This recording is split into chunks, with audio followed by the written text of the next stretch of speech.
नमस्कार, welcome to nursing smart. आज के इस सेशन में बच्चों की बड़ी डिमांड आ रही थी कि सर DSSB को लेकर के कुछ एक क्वेश्चंस। एक तो बच्चों का फ्रीक्वेंट क्वेश्चन जो है सबसे ज़्यादा FAQs में कि सर मेरिट कितनी रहेगी DSSB की। दूसरा क्वेश्चन है तैयारी कैसे करें। तीसरा क्वेश्चन है कि नॉर्सेट और इसमें क्या डिफरेंस है और किस तरीके का डिफरेंस बनता है। हम एक एक क्वेश्चन को हर एक तरीके से और मतलब कहां से तैयारी करें, कैसे तैयारी करें, हर एक क्वेश्चन को, जो तीन बड़े क्वेश्चन हैं, हम आप लोगों के साथ में डिस्कस करना चाहेंगे। सबसे पहले हम नॉर्सेट और DSSB को थोड़ा सा डिफरेंशिएट करते हैं। और डिफरेंशिएशन का मतलब यहां पर क्या है कि नॉर्सेट और DSSB में डिफरेंस, यहां पर जो सबसे बड़ा मेन डिफरेंस है, नॉर्सेट की बात करो और DSSB नर्सिंग ऑफिसर की बात करो तो सबसे बड़ा डिफरेंस क्या है। आप फिल्में देखते हो, बॉलीवुड की फिल्म में जब एक्टर को कोई सीन क्रिएट करना होता है, तो अगर वो परफेक्शन को नहीं आता है तो उसके पास में रीटेक का मौका रहता है, ठीक है। लेकिन उनके कंपैरिजन में हमारे बॉर्डर पे खड़े जवान, फौजी, सोल्जर के पास में रीटेक का कोई मौका नहीं है। सामने मारना है तो मारना है, खुद को लग गई तो लग गई, समझ लीजिए। इसलिए खुद की सेफ्टी को ध्यान में रखते हुए दुश्मन को मारना ही मारना है। एग्जैक्टली सेम डिफेंस नॉर्सेट और DSSB में है। नॉर्सेट आपको हर साल 2 बार मौके देता है, एक अप्रैल में और दूसरा सितंबर में।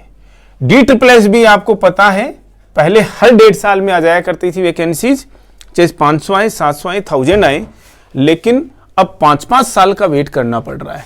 लास्ट वैकेंसी भी 5 साल बाद में आई थी, अभी वाली वैकेंसी है वो भी लगभग 4 साल के बाद में, 4 से ऊपर ही हो गए, इतने सालों के बाद में आई है।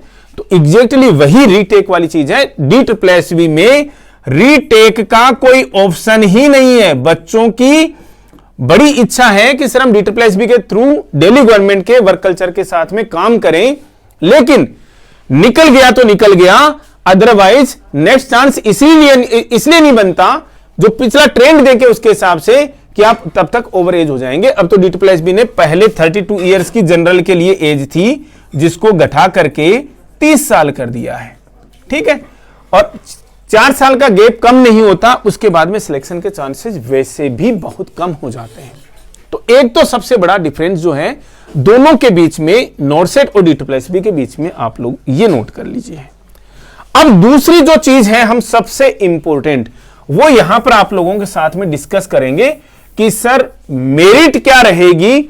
और मेरिट की जब हम बात करते हैं तो मेरिट के मल्टीपल फैक्टर्स हैं जिनको हम एक एक करके यहां पर डिस्कस करेंगे। सबसे इंपॉर्टेंट फैक्टर जो मेरिट का बनता है वो एग्जाम कब होगा, सबसे इंपॉर्टेंट DSSB के लिए। अब हम इनको 4-5 स्लॉट के अंदर हम देखने वाले हैं कि DSSB के एग्जाम अगर कब कब हो, जिसकी वजह से मेरिट कितने रहने के चांसेस, और बहुत प्रैक्टिकल चीज हम आप लोगों के साथ में डिस्कस करेंगे।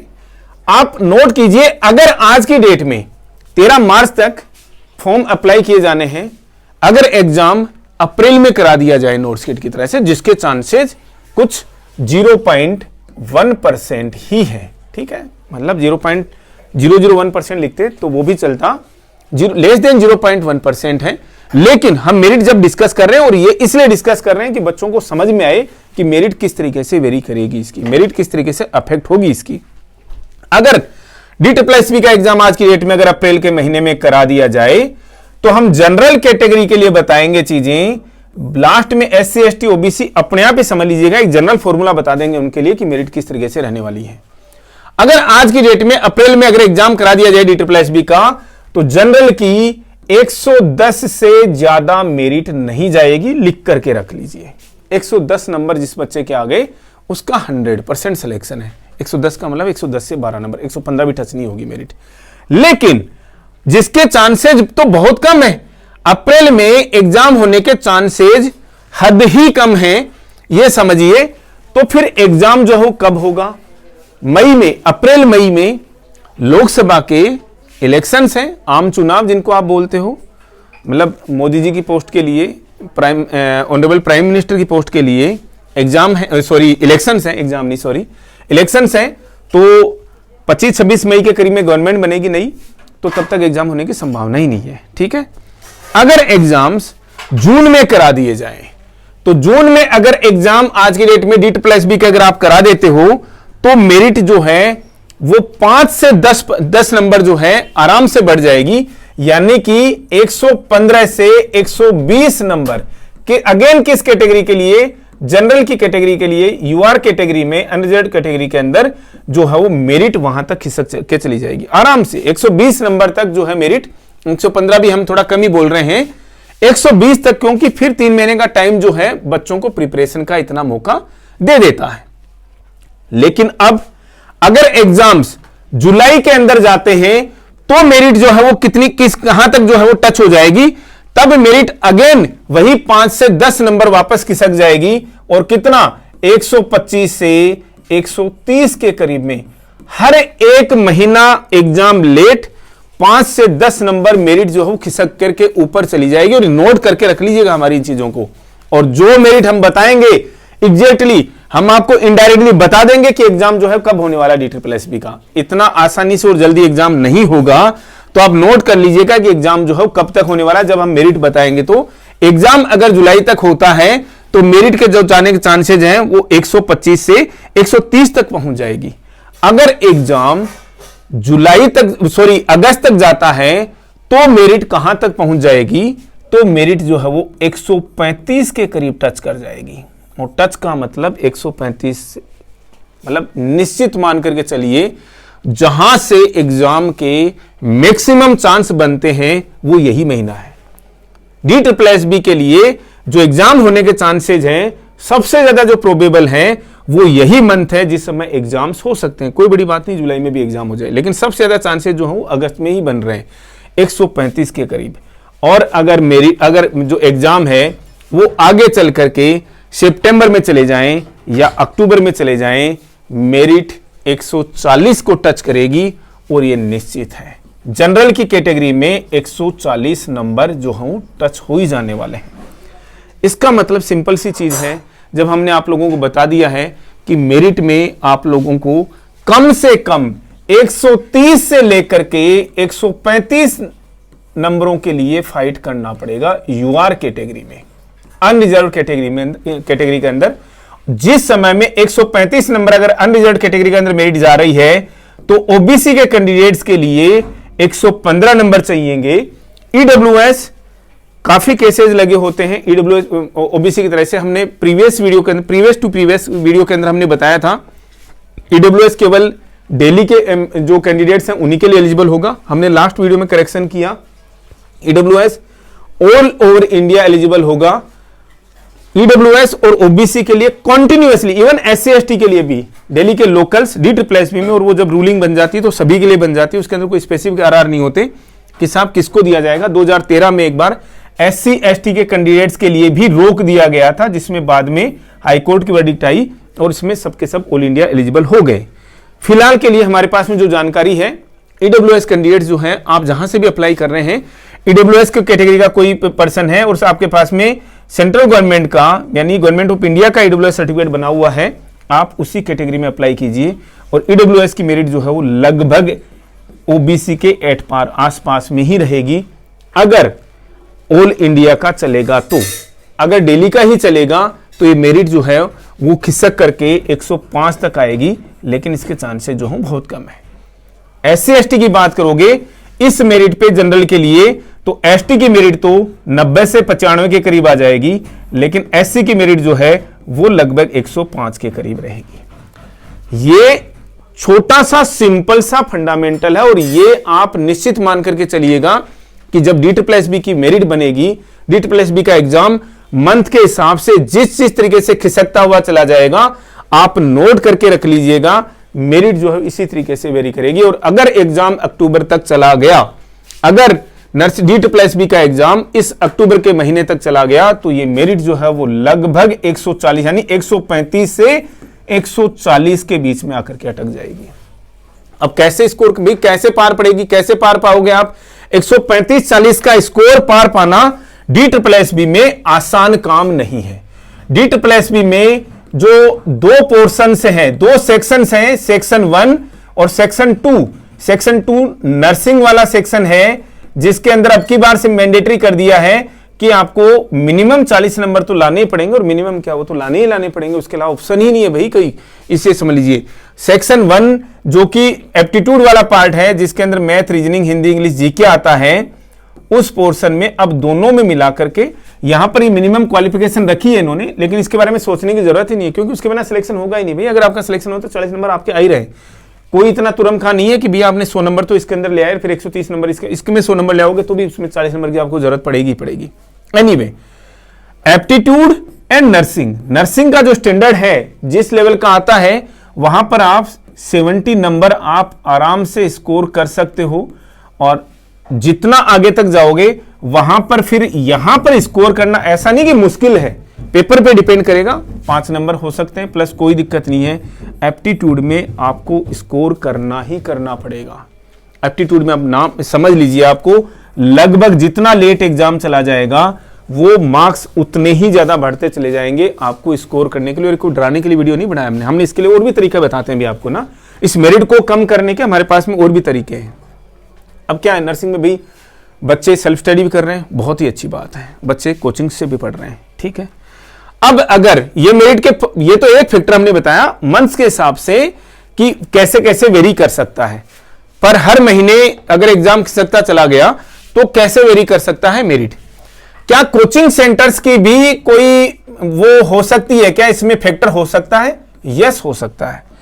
तो कोचिंग सेंटर्स तो जनरली क्या करते हैं भी, मेरिट को बढ़ाने का काम करते हैं, मेरिट को अप करने का काम करते हैं। नर्सिंग में सब कुछ उल्टा ही चल रहा है अभी तक, ठीक है ना।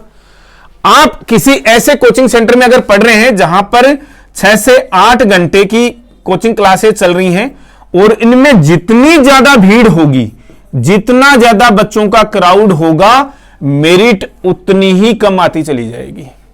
आप कहोगे कि सर ये क्या उल्टा ज्ञान दे रहे हो हमें कि जितने ज्यादा बच्चे कोचिंग सेंटर्स में पढ़ेंगे वो तो अच्छी बात है, मेरिट कम क्यों आएगी। आप ऐसे कोचिंग सेंटर्स में जहां पर 6 से 8 घंटे आपको पढ़ाया जा रहा है, सीधी सिंपल सी बात है, आप अपना टाइम केवल और केवल वेस्ट कर रहे हो।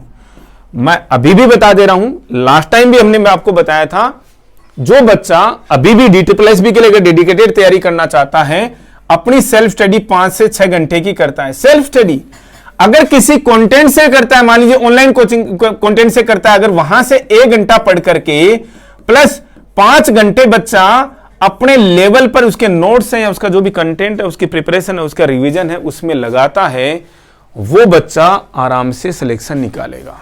वो बच्चे सेल्फ स्टडी में दिक्कत एक ही है, केवल इस एप्टीट्यूड वाले पार्ट में जो सेक्शन 1 है, ये पार्ट बच्चे को परेशान करता है। लेकिन अगर आप इसके लिए किसी ऐसे रफ कोचिंग सेंटर में एडमिशन लेते हो, जिस तरीके से नोट में क्लासेज चल रही है लोगों की, 1200 घंटे की क्लासेज हैं, DSSB तो नहीं निकल पाएगा कोचिंग क्लासेज से, ये नोट कर लीजिएगा।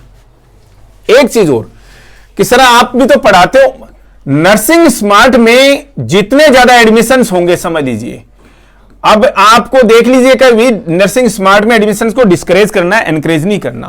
हम अपना ही जो कमी बता रहे हैं आप लोगों को, एक नर्सिंग स्मार्ट में जितने ज्यादा बच्चे पढ़ेंगे, मेरिट उतनी ही ज्यादा होती चली जाएगी। बच्चे बोलेंगे सर ये तो अपने मुंह से आप अपने मतलब वो चीजें ज्यादा बोल रहे हो।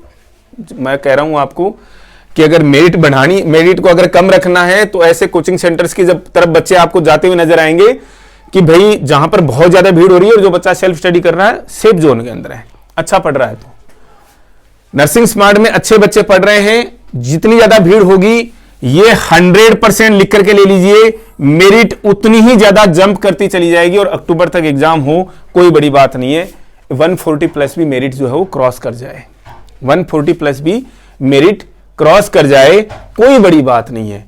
इस फैक्टर को बच्चे अभी तक नहीं समझ पा रहे हैं। जो बच्चे घर बैठ करके तैयारी कर रहे हैं, जिनके पास में 10-10, 12-12 घंटे का इजीली टाइम अवेलेबल है, वो बच्चा अगर अपने 6 से 8 घंटे ऐसे किसी कोचिंग सेंटर में वेस्ट करके आ रहा है, दिमाग में फॉग बना करके आ रहा है, कैसे पढ़ेगा वो बच्चा, मुझे बताइए आप लोग 6-6 महीने तक कोचिंग सेंटर्स में बैठ करके केवल नोट्स बना रहे होते हैं, कहते हैं सर अभी तो नोट्स बने हमारे, अब पढ़ना शुरू करेंगे, तो वो 6 महीने का हिसाब कौन देगा भैया आपको? कहां से लाओगे 6 महीने का वापस? कितना अमूल्य समय है मुझे बताइए आप लोगों का। वो एटलीस्ट सेल्फ स्टडी कर रहे होते तो बहुत कुछ यार, आज की डेट में तो बहुत अच्छा कंटेंट अवेलेबल है। सॉन्डर्स पढ़िए, लिपिन कोड पढ़िए। दिक्कत DSSS के लिए केवल और केवल एक है कि भाई एप्टीट्यूड हम कैसे पढ़े, कहां से पढ़े। अब बच्चे क्या एक वो नया रास्ता अपना देखे, सर केवल एप्टीट्यूड पढ़ लेते हैं हम आपके पास में, कोई बुराई नहीं है। काफी बच्चे हमारे एप्टीट्यूड और जो मेरिट को डिफाइन भी करेगा, बहुत ज्यादा बड़ा रोल होगा। जिनकी नर्सिंग ठीक है, अच्छी बात है, वो एप्टीट्यूड भी पढ़ रहे हैं हमारे पास में, कोई बुराई नहीं है।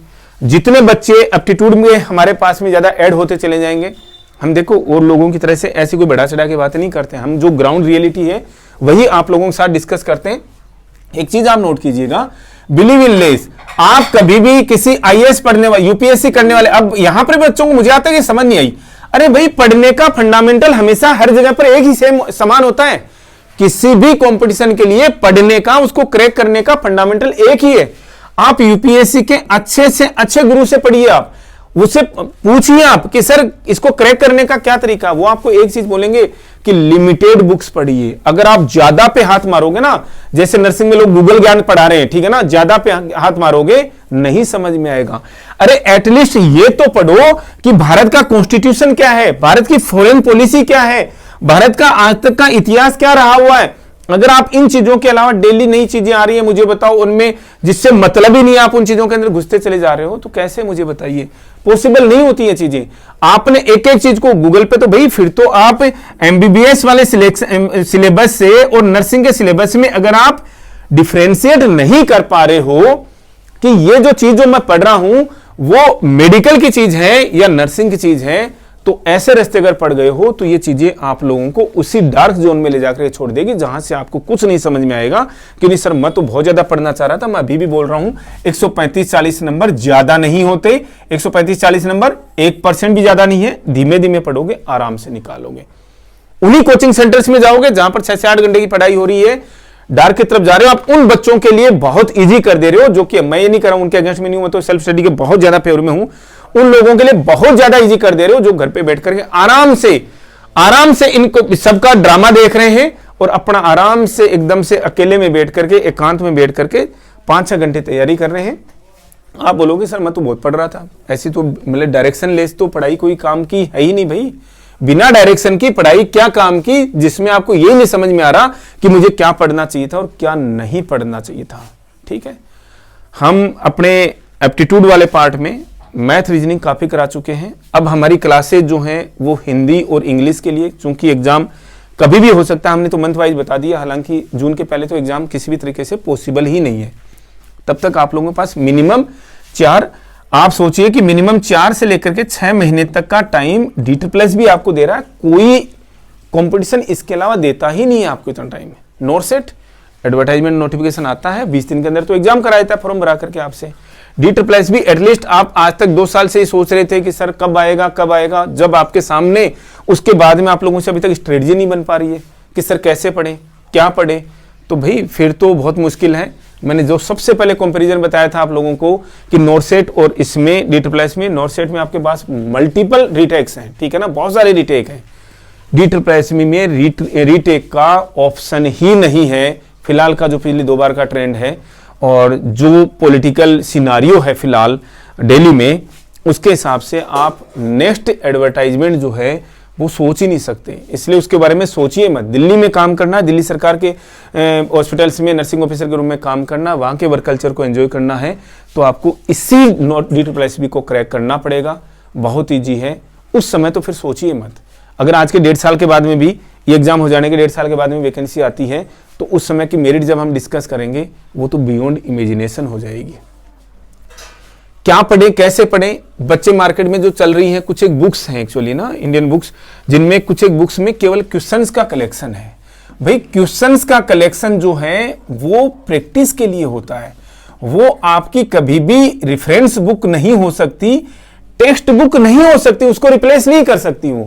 अगर आपने थ्योरी अच्छी पढ़ ली है 100% आप उनके साथ में जाइए, कोई मना ही नहीं हमारी तरफ से। बच्चे सीधा बोलते हैं बुक का नाम लेकर कि सर फलानी बुक पढ़ लूं, आपकी मर्जी है भाई, कंप्लीटली आपका नॉलेज तो है नहीं, वो तो क्वेश्चंस का। क्या कभी ऐसा पॉसिबल है क्या कि भाई कोई एग्जामिनर बैठ रहा है, कोई बुक रेफरेंस बुक मन से कोई प्रैक्टिस बुक उठाएगा और उस वहां से क्वेश्चंस रख देगा? कभी नहीं करेगा ऐसा।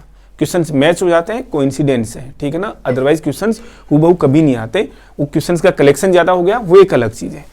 दूसरी चीज ये टेस्ट सीरीज, भाई आप ऐसे टेस्ट के जंजाल में फंस गए हो जिनमें सुबह शाम 2-2 टेस्ट हो रहे हैं, जिनमें डेली का भी कोई बच्चा टेस्ट दे रहा है, और अगर वहां पर आप 2-2 3-3 घंटे खराब कर रहे हो तो वो आप अपने साथ में न्याय कर रहे हो। अपने सामने वाले को पैसे दे दिए, 1000, 1500, 2000, 2200 रुपए कोई ज्यादा नहीं होते आपके लिए, वो पैसा बना रहा है, उसकी भी छोड़ दीजिए आप केवल और केवल अपने करियर की सोचिए।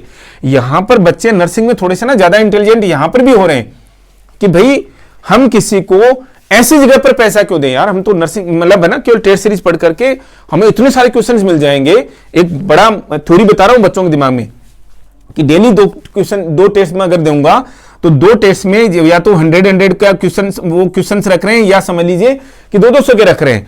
मोस्टली वो 200 के पेपर्स जब रख रहे हैं तो सर मुझे डेली के 400 क्वेश्चन मिलेंगे।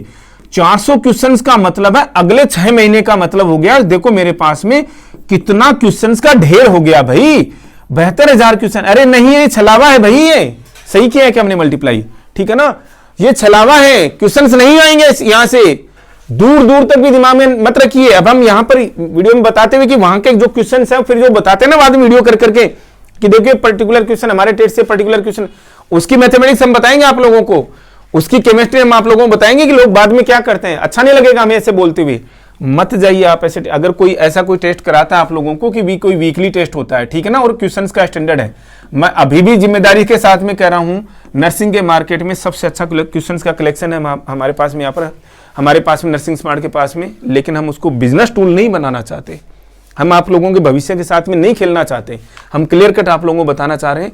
स्ट्रेटजी से पढ़िए, कम पढ़िए, धीमे धीमे पढ़िए, कछुए खरगोश वाली स्टोरी में बिलीव कीजिए, आप आराम से क्रैक कर सकते हैं। कुछ बच्चों को लग सकता है कि अभी हमने जो बात करी है उसमें कुछ डिमोटिवेशनल है, ये आप लोगों को लगे ना, क्योंकि बच्चों का फीडबैक आता है। तो पढ़ने वाले बच्चे को कतई ये नहीं लगेगा, कभी नहीं लग सकता कि जो हमने बातें कही हैं, हमने नहीं कहा आप लोगों को 10-12 घंटे पढ़िए, हमने कहा कि कम पढ़िए, कैसे डिमोटिवेशनल हुआ जी। हमने कहीं नहीं कहा कि किसी कोचिंग सेंटर को ज्वाइन कीजिए, कैसे डिमोटिवेशनल हुआ जी। हमने आपको लोगों को क्लियर कट बताया कि साहब सेल्फ स्टडी कीजिए, कैसे डिमोटिवेशनल हुआ जी। हमने आपको क्लियर कट बताया है कि भैया नर्सिंग स्मार्ट के साथ में ज्यादा पढ़ने से, नर्सिंग स्मार्ट के साथ में जितने ज्यादा बच्चे इन्वॉल्व होंगे, मेरिट उतनी ज्यादा चलती चली जाएगी, कहीं से भी डिमोटिवेशनल नहीं है। इसका मतलब सर आप इनडायरेक्टली ये कर रहे हो कि साहब नर्सिंग स्मार्ट से जो बच्चा पढ़ेगा उसी का सिलेक्शन होगा। जी नहीं, ऐसा नहीं है। जो बच्चा अच्छे कंटेंट के साथ में अपनी अच्छी स्टडी करेगा, चाहे से अपने कमरे में बैठ करके खुद से ही कर ले, उसका सिलेक्शन होगा।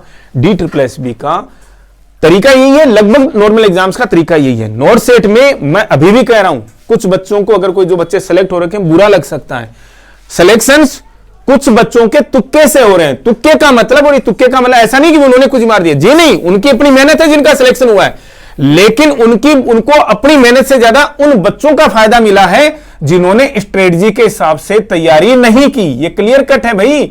120-20 नंबर मेरिट नहीं होती आज के समय में। ऐसे समय में 120-20, 110-10, 105-5 नंबर मेरिट थोड़ी ना होती है भाई। तो अभी भी समझने की कोशिश कीजिए, जो इतनी लो लेवल पर जो मेरिट जा रही है ना नर्सिंग के कैडर के अंदर, नर्सिंग रिक्रूटमेंट एग्जाम्स के अंदर, वो केवल और केवल इसलिए है कि आपकी पढ़ाई जो है वो डायरेक्शन में नहीं है। आप लोग बल्क पढ़ रहे हो, आप लोग कंसाइज नहीं पढ़ रहे हो, प्रिसाइज नहीं पढ़ रहे हो। अपने आप में बिलीव कीजिए, आराम से बैठिए, सोचिए कि मुझे कहां पर कोचिंग की जरूरत है, कहां पर मैं खुद से पढ़ सकता हूं, मेरे पास में कैसा कंटेंट है, क्या वो कंटेंट इस लेवल का है, उसके अंदर जो लिखा है वो सही है क्या, या कहीं गूगल से उठा कर भर दिया गया है। उस कंटेंट में इतना कचरा तो नहीं भर दिया गया है कि मुझे आज के 6 महीने अगर मुझे इस एग्जाम के लिए मिल रहे हैं तो तब तक मैं इसको एक बार पढ़ भी नहीं पाऊंगा। ऐसा कचरा तो नहीं है उसके अंदर कहीं। और रियली सॉरी टू से कि भाई कचरा मतलब ऐसी चीजों को लिटरली कचरा ही बोला जाता है जिसके अंदर अनाप शनाप भर दिया जाता है। कचरे का मतलब आप घर के अंदर मैंगो लेकर के आ रहे हैं, एप्पल लेकर के आ रहे हैं, ऑरेंज लेकर के आ रहे हैं, उसके साथ में भी कचरा आता है। समझ लो ना आप हमारे कचरे को ऐसे ही मत, जो हम टर्म यूज कर रहे हैं, बहुत सोच समझ करके हम चीजें बोलते हैं, उसके साथ में भी कचरा आता है। उसको पील करते हो तो आप फेंकते हो ना, कचरा है ना आपके लिए। यस, हम उसी कचरे की बात कर रहे हैं। हम कह रहे हैं आप लोगों के लिए, यस आपने ऑरेंज खरीदा है मार्केट से, ठीक है, लेकिन ऐसा ऑरेंज मत खरीदिए जिसके अंदर पूरे के पूरे सीड भरे पड़े हो और पूरा का छिलका भरा पड़ा हो और लास्ट में देखा कि भी उसके अंदर जूस नहीं है। ऐसा फ्रूट मत खरीदिए। आप ऐसा फ्रूट खरीदिए जिसके अंदर मैक्सिमम जूस है, उसको उसका छिलका उतारने में आपको कम से कम मेहनत लगे, उसके जो बीज जाकर के आपको दांतों के बीच में आपको इरिटेट ना करें। और तो मोटिवेशन की बातें तो बहुत होती रहेंगी, मोटिवेशन इतना ज़्यादा ज़रूरी भी नहीं होता। चीज़ें जस्ट एक है ना कि बच्चों को एक बार के लिए लगता है सर अरे क्या बोल दिया सर, है ना, अब तो आज तो हम वैसे कल तो तोड़ ही डालेंगे, ठीक है ना, फिर तीसरे चौथे दिन के बाद में वो लेवल वापस नीचे गिर जाता है। इंसान के लिए, किसी भी बच्चे के लिए, जब आपको लाइफ में कुछ अचीव करना होता है तो सबसे बड़े मोटिवेशनल स्पीकर, उसके लिए मोटिवेटर, आप अपने आप से बड़ा मोटिवेटर कोई हो ही नहीं सकता। आपके पेरेंट्स से बड़ा मोटिवेशनल स्पीकर आपके लिए कोई हो ही नहीं सकता। बेटा ठीक है, हमने अपनी लाइफ में जो भी किया ना इन परिस्थितियों में किया है, अब आप देख लो बेटा, हमने आपको इससे बेहतर रिसोर्सेज, बेहतर सर्कमस्टांसेज, बेहतर परिस्थितियां आपको अवेलेबल करा रखी हैं। आप कर सकते हो, ठीक है, अदरवाइज हमारा तो फर्ज था आप लोगों को पढ़ाना, बीएससी की डिग्री कराना नर्सिंग में, आज की डेट में कंपटीशन तैयारी करने के लिए आपको चीज़ें अवेलेबल कराना, इसके बाद में आपकी जिम्मेदारी है। और वो चीज़ें आप समझते हो तो बहुत अच्छी बात है। आपको किसकी जरूरत है यार, आपके मोटिवेशन के लिए है तो सही आपके रिश्तेदार, वो फूफा जी मासा जी जो आपको बोलते हैं अरे बेटा सिलेक्शन नहीं हुआ, क्या अरे बेटा कोई बात नहीं, ठीक है ना, उनके मन में क्या वो धधक रहा है ना आपके लिए कि कितनी खुशी हो रही है कि मतलब आपका सिलेक्शन नहीं हुआ, वो तो मिठाइयां बांट रहे हैं भाई आपके सिलेक्शन नहीं होने पर, तो उनको भी तो जवाब देना है। उनको जवाब हम थोड़ी ना देंगे, आप अपने फूफा जी को मासा जी को आप ही जानते हो भाई, पड़ोसी को आप ही जानते हो जो कि आपके सिलेक्शन नहीं होने की स्थिति में बहुत ज्यादा खुश हो रहे हैं और आपके सामने झूठी हमदर्दी दिखा रहे हैं। उनको तो मुंह तोड़ जवाब दीजिए भाई, उनको मुंह तोड़ जवाब देने के लिए हम तो नहीं आ सकते। हम तो आपको बता सकते हैं कि भाई आपकी प्राइम रिस्पॉन्सिबिलिटी आपके साथ में, पेरेंट्स के साथ में, और उन लोगों को जवाब देने के लिए होती है। बहुत सारे मोटिवेशनल स्पीकर सब बोलते हैं ना बार बार कि 6 महीने के लिए अपने आप को पैक कर लीजिए भाई, किसी रूम के अंदर बंद कर लीजिए, खत्म हो जाइए दुनिया की नजर के अंदर। तो इससे बड़ा मोटिवेशन क्या चाहिए यार, हम इसको कोई कॉपी थोड़ी ना करना चाह रहे हैं, ये स्टैंडर्ड चीजें हैं। आप अपने आप को डेली इवैल्यूएट कीजिए और बोलिए ना डेली अपने आप को कि भाई मुझे ही करना है, कोई दूसरा मोटिवेशनल स्पीकर आकर के आपकी चीजों को थोड़ा ना करके जाएगा। यस सर मुझे ही करना है और मैं करूंगा, योग्यता है सर मेरे में। आप एक चीज दिमाग में रखना, मैं मतलब किसी भी चीजों पे जाता नहीं हूं, आप मतलब जिम्स का आजकल तो बड़ा ट्रेंड चल रखा है, जिम में जितनी अच्छी मतलब जो हेल्थ जो अचीव करता है ना, वो उन लोगों ने करी होती है जो कि अपने आप को इधर उधर की चीजें नहीं देखते कि मुझे क्या करना है, इसे वीडियो देखने उसका वीडियो देखना, वो नहीं करते वैसी चीजें, ज्यादा दिमाग लगाते ही नहीं है। जिसको अपने ट्रेनर ने जो चीज बता दी ना वो उसी लेवल पर उसी तरीके से जाएगा। आप बोलोगे सर हम भी तो वही कर रहे हैं, जी नहीं, आपके जो ट्रेनर्स है ना, जो जिस तरीके की चीजें बता रहे हैं वो यहीं पर गलत बता दे रहे हैं कि यार आपको 8 से 10 तो घंटे पढ़ना ही पढ़ना है, 6 घंटे हमारे पास में पढ़ो। फिर 200 में से 180 प्लस क्वेश्चन बताने वाला टीचर आपका ट्रेनर ही गलत है। मतलब समझ लीजिए जो ट्रेनर्स आपके बता रहे हैं कि आपको 180, अरे आपका ट्रेनर वो भी कम मतलब थोड़ा सा ना लिमिटेड दिमाग तक सोचता है, जो आपकी बॉडी अच्छी बनाने के लिए जो सोच रहा है ना कि भाई देखो ये आपको चेस्ट के लिए करना है, ये आर्म्स के लिए करना है, ये लेग्स के लिए करना है, ये मतलब एब्डोमेन के लिए करना है आपको, ठीक है ना, ये आपके बेली फैट के लिए करना है। बस बात खत्म यार। क्यों देख रहे हो अननेसेसरी कि क्या खाना है क्या पीना है? उन लोगों से बचिए जो कि आप लोगों को के लिए कह रहे हैं कि भैया कार्ब्स तो खाने ही नहीं है। इसका मतलब आपका ट्रेनर वो गलत है भाई, वो जो रोक दे रहा है ना कि नहीं चावल तो तेरे को खाने ही नहीं है, रोटी तो तेरे को खानी ही नहीं है, तू तो भाई अंडे खाइयो, पनीर ही पनीर खाइयो, दूध ही दूध पियो। ऐसे ट्रेनर से तो बचना, मैं उन्हीं के लिए तो मना कर रहा हूं आप लोगों को। अदरवाइज तो आप अपना काम कीजिए यार, क्या जरूरत है? बॉडी की फिजियोलॉजी आप लोगों को बहुत मतलब आपसे बेहतर समझेगा क्या कोई? क्या आपसे बेहतर मैं कोई होता हूं क्या आपको बताने वाला कि कैसे क्या? ठीक है, हम एक गाइड की तरह से काम कर सकते हैं नहीं यार, ये चीजें पढ़िए, ये चीजें मत पढ़िए, इतना पढ़िए, इतना ज्यादा मत पढ़िए, क्योंकि दिमाग है यार। अब चलो हमारी तो एज हो गई आज की डेट में, आप जिस एज में हो, मतलब 20s में हो, चाहे से लड़के हैं लड़कियां हैं, उसमें आपके पास में आपकी जो ब्रेन की जो मेमोरी है ना, रोम और रैम जो है, मतलब कि आज की डेट में अगर मेरे में और आप में कंपेयर किया जाए तो मेरी जो रैम है वो ज्यादा है, ये रोम जो है वो आपकी ज्यादा है भाई। ये रोम हमारी लगभग फिल हो चुकी है, ठीक है ना, ये रोम हमारी जो है वो लगभग फिल हो चुकी है। रीड ओनली मेमोरी है, रीड एक्सेस मेमोरी जो होती है 8 GB RAM, 10 GB RAM, 12 GB, 10 तो नहीं 12 GB रैम, 16 GB रैम, और जो मतलब वो कराते हैं असेंबल कराते हैं वो तो आज की डेट में 200 GB रैम तक पहुंच गए हैं, ठीक है ना, मैक के जो आते हैं, ठीक है। लेकिन जो ये रोम जो है ना 512 GB वाली, 1 TB वाली, 2 TB वाली, और एक्स्ट्रा भी खरीद ले रहे हैं लोग जो है ना, वो हमारी लिमिटेड है। आप लोगों के पास में पूरी ओपन है, लेकिन आप उस गूगल ज्ञान के साथ में इसको हमारी वाली एज के साथ में मत आइए, हमारी में एक्सपीरियंस साथ में जुड़ा हुआ है जो कि इसको एनालाइज कर सकता है कि कितनी कैच फाइल्स बनानी है, कितनी नहीं रखनी, ठीक है ना, टेम्परेरी फाइल्स में डालना है। आप उस फेज में नहीं हो, इसलिए यहां पर कम से कम फॉग होना चाहिए। जितनी ज्यादा कैच फाइल्स आएंगी, टेम्परेरी फाइल्स आपके दिमाग में आएंगी, वो फॉग जनरेट करेंगी, आपकी सोचने समझने की क्षमता को कम कर देंगी, सीधा सीधा असर रैम पे डालेंगी। रैम से डालेंगी तो आपकी जो एसएसडी है वो गर्म होगी, एसएसडी गर्म होगी तो फैन अंदर से इतना ज्यादा चलेगा, आपको परेशान कर देगा, इरिटेट कर देगा, अपने शरीर में अपने आप से इतने ज्यादा नोइजी हो जाओगे, चल छड़ना यार, बाद में पढ़ेंगे। सेशन में इतना ही, मिलेंगे वेरी नेक्स्ट अपडेट के साथ। Thank you.